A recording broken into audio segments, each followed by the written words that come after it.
What is up guys, it's your boy Solheim here, back with another Classic WoW video for Season of Discovery. Now today we're doing a Phase 2 video and I'm making a tier list for the classes so far in Season of Discovery and how they will be doing in Phase 2. It's basically a class performance video for Phase 2 where I'm taking the current performance into consideration as well as the runes that we know about so far in Phase 2 and making a theoretical speculative tier list based on that. So feel free to let me know what your tier list looks like in the comments down below. Just leave a comment with like S tier, A tier, B tier, and let me know what differences yours is to mine as well. I think it's fair to say that I have quite a lot of experience playing different classes in Phase 1. I have every single class at level 25 at this point. We have multiple of some classes too. Like I have 2 mages, 2 druids, 2 hunters, and as you can see on my screen right now, we have every class on this account. Now, not only do we have every class, we're also raiding extensively on every single class. So you can see my Warlock, I'm not going to log into them, but like my Warlock is full abyss. I'm only missing the epic staff. My feral druid is actually full abyss. We have every single item from the raid on the feral druid. My mage as well, every single item except for the staff. My warrior has pretty much every single weapon, including the epic sword. My hunter has every single weapon from the raid, including the weapon and also the bow, literally everything. My rogue has everything except the sword. My priest has everything, excluding the hat. I'm still using Santa hat, but we do have the epic staff on this guy. And my paladin, once again, has everything except for the tier head, but also has the epic sword. I also have 1 more epic staff on my other mage on my other account. So we've been doing the raid on 9 to 10 characters every single reset. We've been doing a lot of raids and having a lot of fun doing it. So I'm using the experience that I've had playing these classes and letting you know how fun they've been, their performance, and how I think they'll be doing in Phase 2 as well. With that being said, let's get into the tier list. Actually, before that, if you're looking to make gold in Phase 2, I haven't really been promoting this guide too much in the recent videos, so here we go. If you haven't checked it out already, I have made a gold making guide for Classic WoW that is also updated for Season of Discovery, and it's 134 pages long, contains 50 different gold farms, multiple investments, how to make gold with professions, launch advice, access to a private Discord, and includes free updates.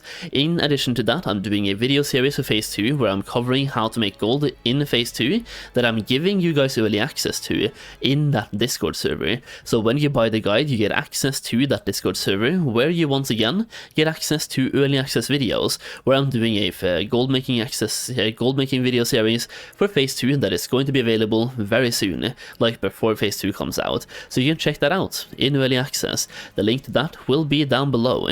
Now let's get into some tier list making, and this will be interesting. I think Phase 2 could spice things up a little bit, and I'll be talking about that as we go through this. So here we have the tier list that I'll be making on the stream, or not on the stream, on the video. As you can see right here, so we're going to make that. And if I can just pull this up as well, we're going to be using the most recent Phase 2 preview from Blizzard to show you guys the runes that are coming, or the runes that we know about for the classes that could play a role when making this tier list. So let's head on over to it. The first class that I want to start with here is going to be the Druid. Druids for me, they're going to be S tier, and that is simply because they have 3 good specs. Every single spec is good. Rested Druids are really good, really fun to play. You can do a lot of DPS, not really mana dependent either. I mean, Wild Growth does require some mana, does a lot of healing, but you can also just spam Wrath and do DPS for free, and then get some free healing procs as well, or instant healing procs from that. And not just healer, but feral is also really fun to play. Gotten some major updates so far in Season of Discovery. We have Mangle, really good to play with. We have Savage Roar for 30% damage increase, and it's just a really good spec. You're not going to be topping the DPS meters, but you're really far up there, and you're just pressing a couple of buttons. It feels really good. In addition to that, Boomkins have gotten some significant updates in Phase 1 to where they are now dealing really good DPS. Like, I've seen Boomkins be at the top of those DPS meters. Well, not like warrior topping, but at the top 3, I've seen Boomkins doing really well. So Druids are just in a really good spot. And the thing is, I think they're going to be in a better spot as well in Phase 2. First of all, Feral Druids, we're getting the automatic Crowd Pummeler, and Rested Druids and Boomkins are looking really good based on the runes that we're getting access to in Phase 2. Next up then, the mage, and mages are looking really good overall for phase 2, they've been really fun to play in phase 1, you're not topping the DPS meters, but you're really far up there, and in addition to that, mages can finally heal, and I'm gonna be the first to say, well probably not the first to say, but I'm going to admit, that when they announced mage healing, I thought this is really weird, sounds really boring, really dumb, and it's just a dumb idea. But I am now a healer mage, and it's really fun to play. I've been loving the whole healer mage aspect here, and it's basically like a smite priest, but you're a mage. It's the same thing, you're healing through dealing damage, and it just feels great. And the whole chronomatic healing thing functions really well, it's fun to play around with, you're doing massive heals while doing some DPS as well, and it just feels great overall. In addition to that, fire mages are really pumping on the DPS meters right now, and I think every single mage spec is just getting better in phase 2. We can also see the 2 runes coming out here, the chronostatic preservation and missile barrage. Missile barrage will significantly help with the mana issues of being a mage healer, so instead of spamming, well not spamming but using arcane missiles and using all your mana on it, you will now use little to no mana on missiles, which is going to be great and really help with the whole mana problem issue and also help you do a lot of healing. So for me, mages are looking really good for phase 2, and they also deserve a spot in the S tier right here. Next up then, let's go to hunters and find the hunter runes as well, so you can see exactly what those look like right over here next to the warrior runes. So hunter rune preview, they've been really focusing on the melee specialist here, so we can see that happening right here. Raptor Strike cooldown reduced to 3 seconds, and is now instant. Mongoose Bite cooldown is removed, and Raptor Strike has a 30% chance on every single attack to not trigger the cooldown. We also have Trap Launcher. Hunters are in a really like limbo, it always has been. They were really good, they got nerfed, became really good again, got nerfed again, became good again, got nerfed again. I don't know how many times Hunters was nerfed in phase 1, but it was a roller coaster to put it that way. That being said, phase 2, they're looking to be really good again. First of all, they've been buffed to where you kind of want to use Chimera Shot right now, I feel like, at least our Hunter is doing that, and he's doing really good DPS with Chimera Shot. So Chimera Shotting right now, really huge. Now, we're getting access to some really good stuff in phase 2. You can get down to the bottom of a talent tree, giving you Beast Mastery, or Bestial Wrath it's called, right, for BM. So BM hunters are going to be absolutely demolishing in phase 2, and I think we'll see similar trends in phase 2 as we did in phase 1, where hunters could be topping the DPS meters in week 1, because being Beast Mastery hunter and having Bestial Wrath, for example, it doesn't put a lot of requirements on you as a person to have a gear, because probably like 50% of your damage comes from your pet. So hunters for me are S tier, not S tier, but A tier. They're going to be really far up on the damage meters, and potentially in week 1 they could even be topping DPS meters, because once again, so much of their DPS does not rely on them having any gear whatsoever. So hunters are a really fun class to play. It's at this point the only pure DPS class. I guess they can technically tank with their pets, but everything else has gotten, like, mages can heal, warriors can tank, warlocks can tank, rogues can tank. It's the only pure DPS class left in the game, and I hope it stays that way. I do. Either way, hunters, A tier. Next up then, Warlocks, and I will say the rune preview for Warlocks was a little bit underwhelming, at least in my experience, or in my opinion here, for the whole phase 2 preview for the runes, where you can see Invocation could be interesting for Warlock tanks or Affliction, but for DPS you really want to be Destro, and the second one could be good for Destro. It helps you get some mana back, and yeah, it helps you get some mana back, which is cool, but I'm really lacking the whole Chaos Bolt element, Incinerate element. The thing is, we got so many good things in week 1, or not week 1, phase 1, that they probably can't give us that much in phase 2, but either way, I feel like there has to be something else coming for Destro than just these 2 runes right here. So for me, Warlocks right now are not looking that good compared to everything else. I will still put them in A tier, but I'll say this right now, they are far down on the A tier. There's multiple other classes that are going to be A tier here, and Warlocks are probably going to be at the bottom of that list. So next up then, we have the Mage. We just covered the Mage. We do have the Priest though. We haven't really covered the Priest, have we? So we should go for the Priest as well, and for me the Priest is looking really good for phase 2, mainly because of the runes we're getting. Pain Suppression, absolutely huge for healer priests, once again giving you a cooldown that you can use as a survival cooldown, not for yourself yourself but for other people. So instantly reduces all damage taken by a friendly target by 40% and increases resistance to dispel mechanics by 65%. Really useful for both PvE and PvP, and if you play in Shadow you're also getting Mind Spike, blast the target for 108 to 125 Shadow Frost damage, and increases the critical strike chance of your next Mind Blast on the target by 30%, stacking up to 3 times. Ooh, 30%! Stacking up to 3 times. That is quite massive. So for me, priests are also going to be A tier, and they're going to be above warlocks. That being said, once again, I'm looking at the warlock here kind of from a destro perspective, not really a tank perspective. So warlocks could be further up on the list, but for me, they're going to be like low A tier for now, and then priests are going to be further, because I simply think Shadow is going to be destroying in PvP. It might not be the best in PvE, but I think because of Mind Blast or Mind Spike here, it's going to be doing really well.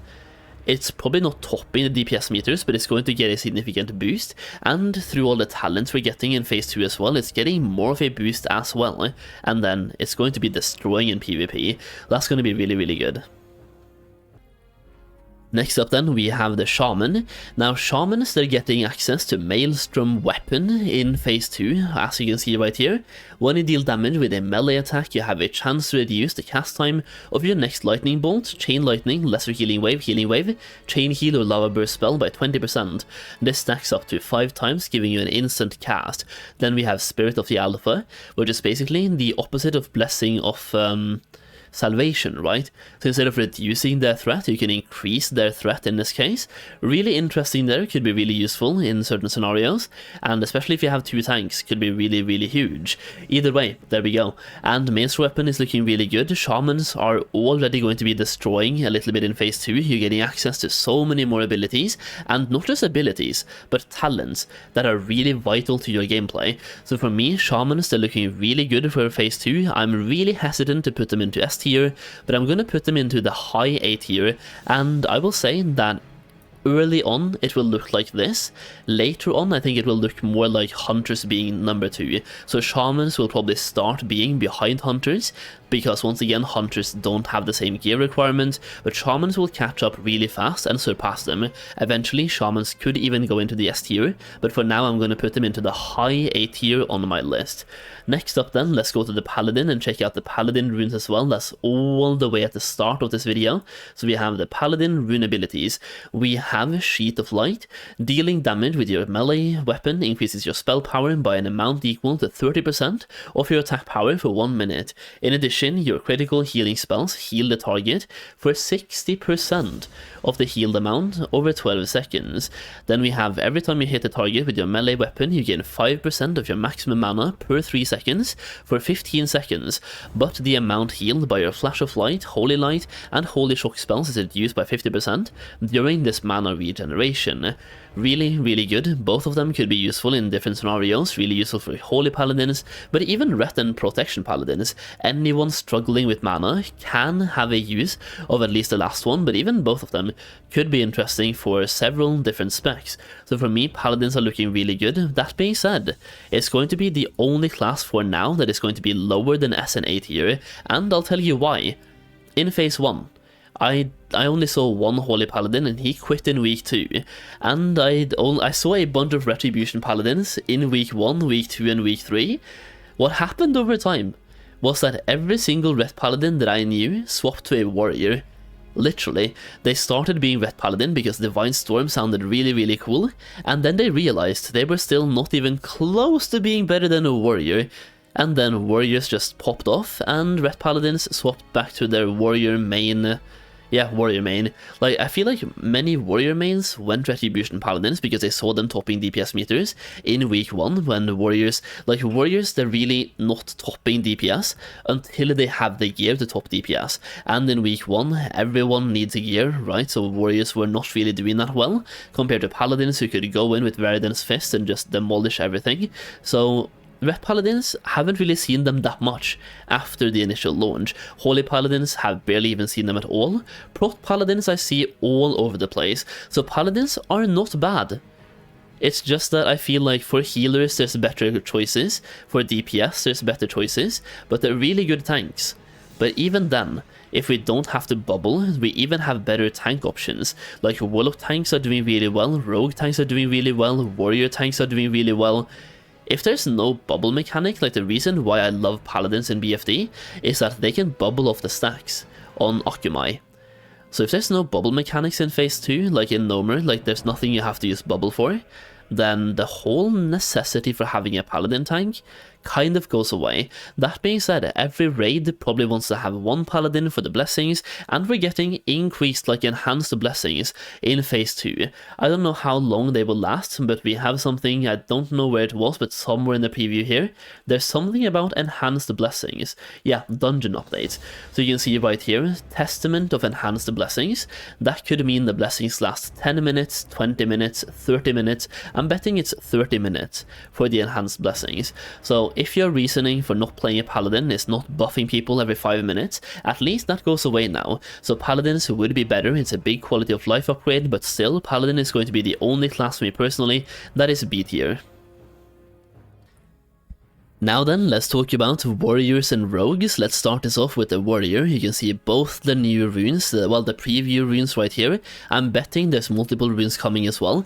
And the thing is, warriors are going to do really well in phase 2, even if they don't get a single rune that enhances their gameplay. The runes they currently have will keep them topping the DPS meters. That being said, Nomer again is a raid where many of the bosses and the trash mobs, basically a lot of the mobs inside, if not every mob inside, is going to be mechanical, and the ones that are not mechanical are elementals, which means that all the mobs inside are supposed to be immune to bleed. Yeah, bleed and poisons. So like bleed and poisons are going to be doing really bad DPS in Nomer again, unless something is changing. So when it comes to putting warriors and rogues on the tier list, I'm going to put them in 2 different places based on what happens, and I'll be talking about that as I put them. So scenario number 1 is warriors being obvious top of the meters once again, because let's just put it this way, Nomer again is known to have mechanical mobs, and bleeds should not be affecting mechanical mobs. That being said, they could, it's Season of Discovery, they could do something about that to where bleeds do work in Nomer, like a class quest or like a attunement or something, where bleeds will now do damage in Nomer, and keep warriors topping the DPS meters. On the other hand, if they cannot do any bleed damage to the mobs, then deep wounds will basically not do any damage, and that's about between 10 and 20% of the warrior's damage is caused by deep wounds. It kind of depends on your spec. You can go different specs to get more deep wounds damage and less melee damage. So if the mobs inside Nomer are immune to bleed, then warriors either jump to the bottom of S tier or the top of A tier, like one of these two. I think they're going to be jumping, still be on the S tier, still be top 3, but yeah, it really depends on what happens in Nomer. For now, just for the shock value, I'm going to put it like this, right? But we've been talked about this right now, so you know where they are based on what happens, but based on logic sense and not being able to use bleed in Nomer, this is what it would look like. And the same thing goes for rogues. Rogues could be topping the DPS meters right next to the warriors, right? If the mobs inside are not immune to bleed and poisons, because as a rogue, a lot of your damage comes from bleed and poisons. So if the mobs inside are not immune to either bleed or poisons, you'll be doing so much DPS as a rogue, it's absolutely ridiculous, especially now getting access to more talent points and more vital abilities. It could be so good for you. I guess I should show you guys the rogue abilities as well, so here we go. We have the Master of Subtlety and Shuriken Toss, giving you an AoE ability.